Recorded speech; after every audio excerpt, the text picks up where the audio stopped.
नमस्कार and welcome you all to world affairs. मैं हूं Prashant Dhawan. Now recently Canada ने मांगी है पूरी दुनिया से माफ़ी। ये इन्होंने कहा है कि हमसे बहुत बड़ी गलती हो गई थी।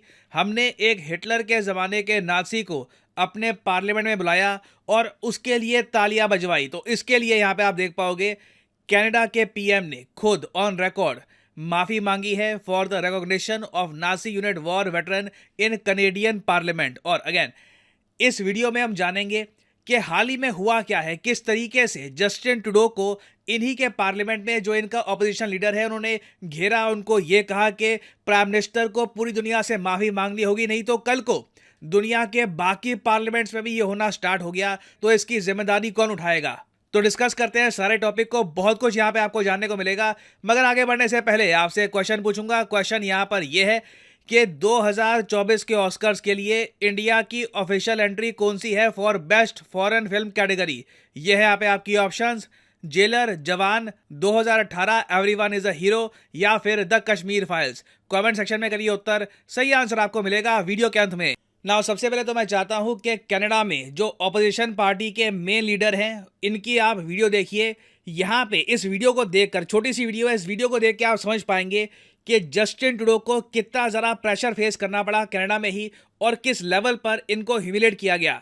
Mr. Speaker, it was the personal responsibility of the Prime Minister to invite President Zelensky to the floor of this House of Commons. It was his personal responsibility to make sure it was a diplomatic success. It was his personal responsibility to continue to lead the government that has the security, intelligence, and diplomatic agencies that could have and should have vetted all individuals who were present and recognized.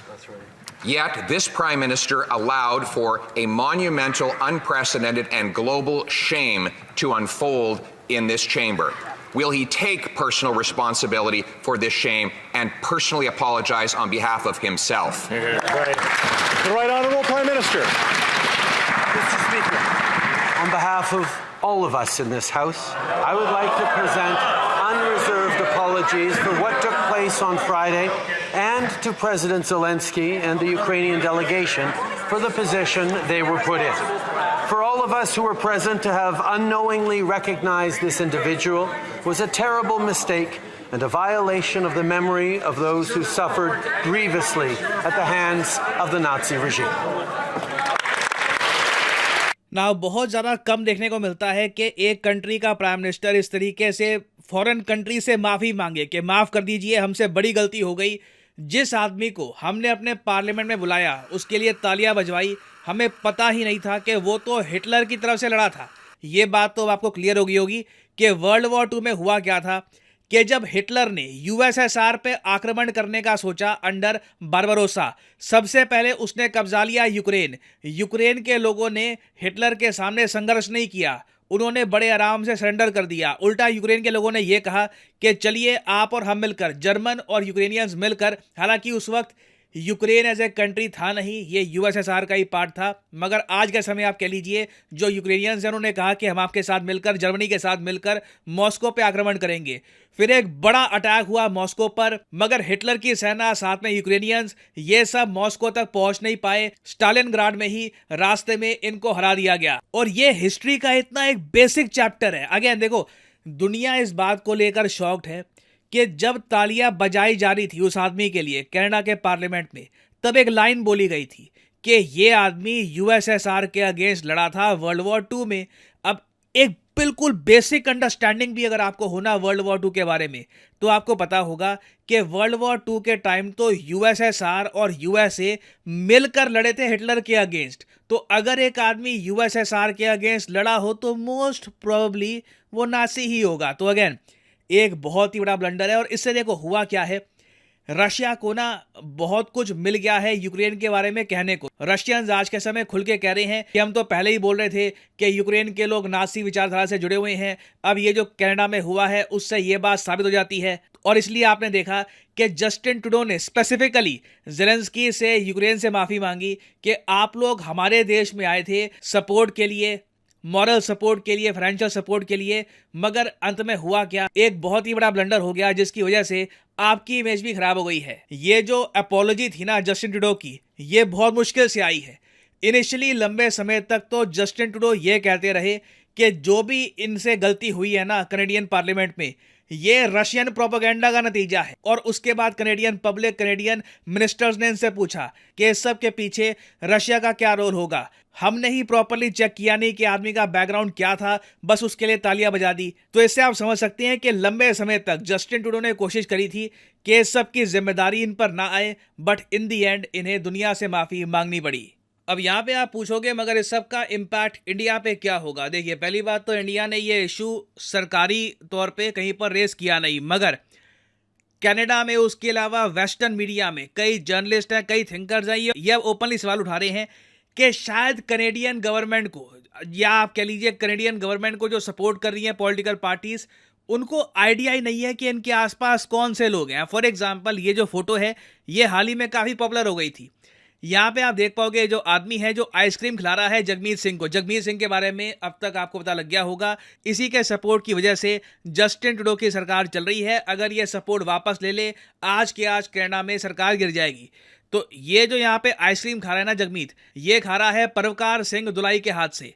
ये जो आदमी है ना परवकार, ये Canadian security intelligence के कहने के बाद इसको 2018 में नो फ्लाई लिस्ट में ऐड कर दिया गया, क्योंकि ये बहुत ज़्यादा संदिग्ध गतिविधियों में पाया गया था। बाद में ये आदमी कनाडा के कोर्ट में भी गया, इसने ये कहा कि जो नो फ्लाई लिस्ट में मेरा नाम डाल रखा है ये रिमूव करो। कनेडियन कोर्ट ने इस आदमी की प्ली रिजेक्ट कर दी और यहाँ पे आप देख पाओगे किस तरीके से ये आइसक्रीम या जो भी है पकवान ये सब खिला रहा है जगमीत सिंह को। तो देखो, क्लियरली कनेडियन गवर्नमेंट को ना आइडिया नहीं है इनके आसपास कौन लोग हैं, ये क्या कर रहे हैं।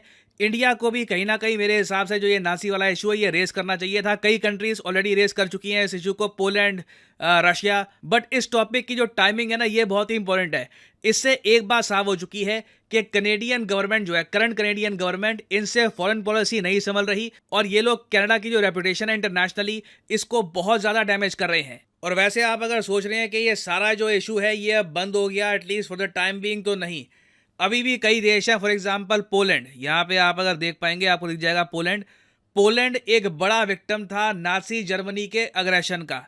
तो पोलैंड की जो करंट गवर्नमेंट है, इन्होंने ये कहा है कि जिस आदमी को कनेडियन पार्लियामेंट में फैसिलिटेट किया गया था उसके लिए तालियां बजाई गई थी। यहाँ पे आप देख पाओगे यारोस्लाव हुंका, इसने हिटलर के लिए काम किया था, इसको आप एक्स्ट्राडाइट करो पोलैंड को। पोलैंड ने ओपनली कह दिया है कि ये आदमी हमको चाहिए, इसके ऊपर हमें केस चलाएंगे, ये एक वॉर क्रिमिनल भी हो सकता है। तो अगेन जो एम्बैरेसमेंट है कनाडा के लिए, ये रुकने का नाम नहीं ले रही।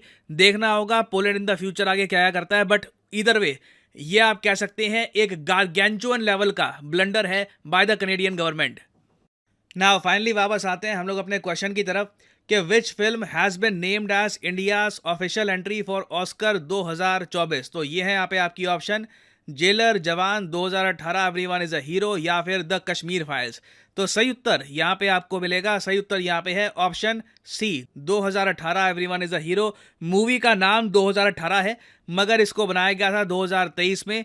इस मूवी में बताया गया कि साल 2018 में जो केरला में बाढ़ आई थी उसका इम्पैक्ट कितना बड़ा था, जिसमें टोटल 40,000 करोड़ रुपीस का लॉस हुआ था। तो बहुत ही इंटरेस्टिंग मूवी है और ये इंडिया की ऑफिशियल एंट्री है टू दी ऑस्कर्स। और अनअकैडमी के प्लेटफॉर्म पर मेरी कुछ एक्स्ट्रा क्लासेस भी हैं, आप देखना चाहें देख सकते हैं। यहाँ पे PG10 कोड यूज़ करके जो क्लासेस हैं ये आप देख सकते हैं। कई टॉपिक्स होते हैं जिन पर मैं चैनल पे वीडियो नहीं बना पाता, तो वो यहाँ पे आपको मिल जाया करेगा। So enjoy these classes. Thank you. Thanks for listening, and as always, may the gods watch over.